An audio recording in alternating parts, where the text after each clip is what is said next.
We're talking habits and tips that you can use to help create new successful ones and perhaps get rid of some of those pesky bad ones.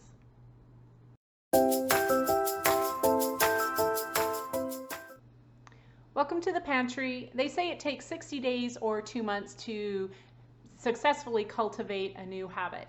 It may seem like a long time, but in the long run, it really isn't that long. However, there are tips and strategies to help make sure that those 2 months are spent successfully cultivating a new habit. So we're going to talk about those today, as well as point you in the direction of some other resources that you might find helpful. When a habit is formed, it becomes almost an involuntary reaction, something you do subconsciously and you don't have to think about. What we're trying to do is develop habits that feed you in a positive way that become subconscious acts. But in order for them to become subconscious acts, it actually has to be a conscious act or a choice of how you spend your time.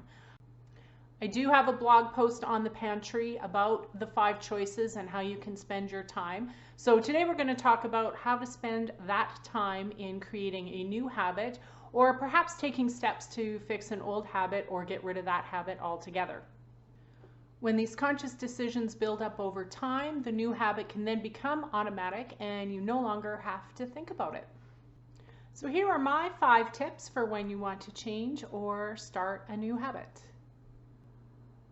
Number 1, create a plan.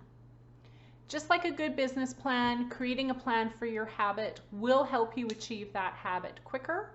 Imagine it in incremental steps. Each day you can record your progress on that particular habit.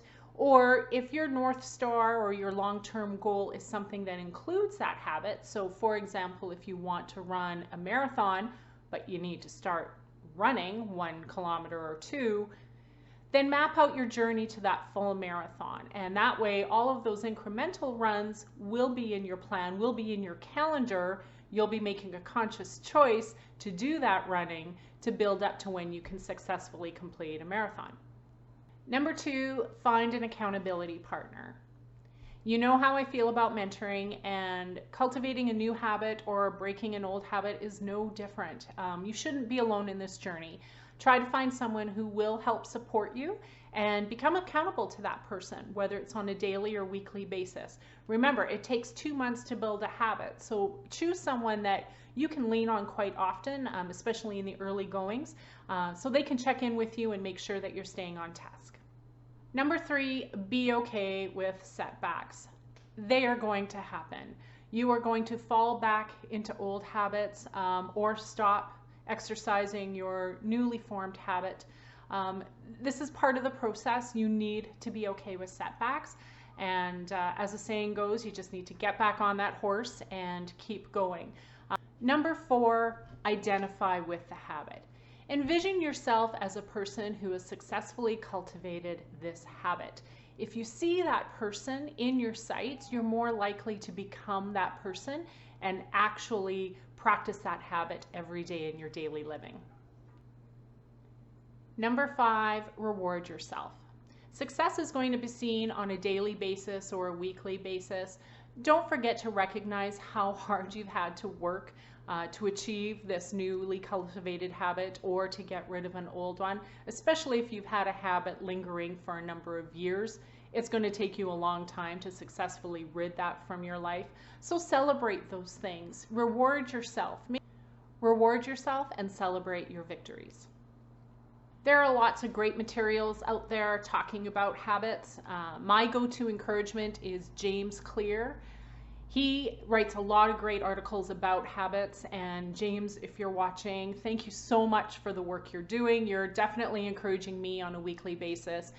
I encourage you to keep writing and keep putting your content out there because you are changing lives. You're definitely changing mine. So thank you, James. And I do hope that my listeners will go to your website and take a look at the things that you've written on habits and start implementing your strategies in their lives. So those are my 5 tips, and of course direction to James' tips on his website. I'd love to hear what habit you're trying to cultivate, especially if you've recently started a work from home position. I know how challenging that can be to develop some new habits about boundaries in your home and in your career. Make sure you subscribe to Productivity Pantry's Facebook page to ensure you never miss a video or a blog post on tips and tricks to help you work from home successfully. Thanks for watching.